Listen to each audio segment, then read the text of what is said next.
You are 31. You have $47,000 in savings. Not invested. Saved. Every dollar sitting in a bank account. Your friends think you're disciplined. Your parents think you're responsible. The bank loves you. 10 years from now, you'll realize the bank was the only one winning. You don't know it yet. You are 21. Your first real job. Your first real paycheck. You open a savings account on a Tuesday afternoon. The woman at the bank smiles. She hands you a brochure. She says saving is important. She's right. Nobody tells you the second part. Nobody tells you saving is supposed to be temporary. Every paycheck you put money away. $100, then $200, then $500. The number grows. The balance grows. You check it before bed. You feel safe. Safety becomes addictive. At 24, your friend Daniel starts investing. You meet him for lunch.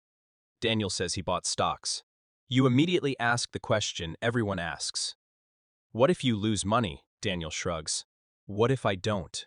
You laugh. Daniel laughs. The conversation ends. You think Daniel is taking risks. Daniel thinks you're standing still. 3 years pass. Your savings account reaches $15,000. You are proud. You should be.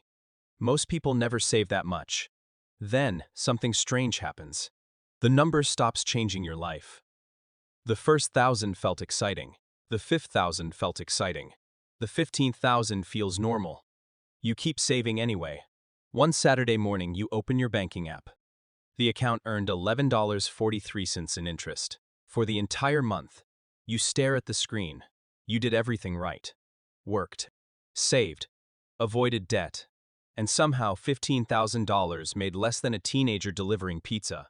You close the app. You don't think about it again. Not yet. You are 28. The savings account now holds $38,000. Your salary increased. Your saving increased. Your confidence increased. But so did prices. Rent is higher. Food is higher. Everything is higher. The money looks bigger. Its buying power looks smaller. One evening, your older cousin visits. He's 42, owns a small business. The type of person who explains things without trying to impress anyone. You show him your savings. You expect praise. He studies the number, then asks one question. How hard is your money working? You don't understand. You say money doesn't work. He smiles. He says, then why are you working for it? You stop talking. He grabs a napkin, draws 2 stick figures. The first figure saves $500 every month. The second invests $500 every month. Then he draws a line through time. 5 years. 10 years. 20 years. The lines begin close together. Then they separate. Then they explode apart. He points at the page. This is why most people stay busy forever. You ask why. He says, because they never make the transition. The transition from saving money to owning assets. That night, you can't sleep. You start reading, investing books, articles. Interviews. You discover something shocking. The wealthy don't just save. They buy things that produce more money. Businesses, stocks. Real estate, assets. You always thought investing was gambling. Now you're seeing something different. Not gambling. Ownership. The next month, you invest your first $500. Your hand shakes before you press confirm. The screen loads. Done. Nothing changes. No fireworks. No celebration. Just a transaction. You expected investing to feel dramatic. Instead, it feels boring. That's when you realize you're probably doing it right. The first year feels slow. Painfully slow. Your savings account used to guarantee growth. Investing does not. Some months you're up. Some months you're down. You check constantly. Then less often. Then, almost never. Something important begins happening. Your focus shifts. You stop asking, how much money have I saved? And start asking, how many assets do I own? Years pass. The investments grow. Not because you're smarter. Not because you picked perfect stocks. Because time finally joined your team.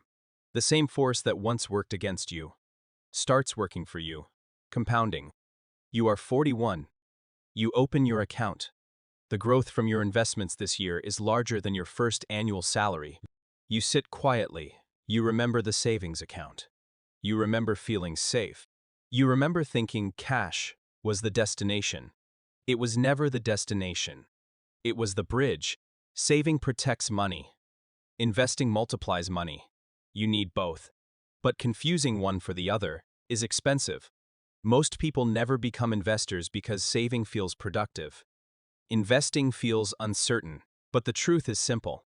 Saving gets you to the starting line. Investing runs the race. And the people who build wealth understand something most people never do. Money sitting still slowly disappears. Money put to work slowly grows.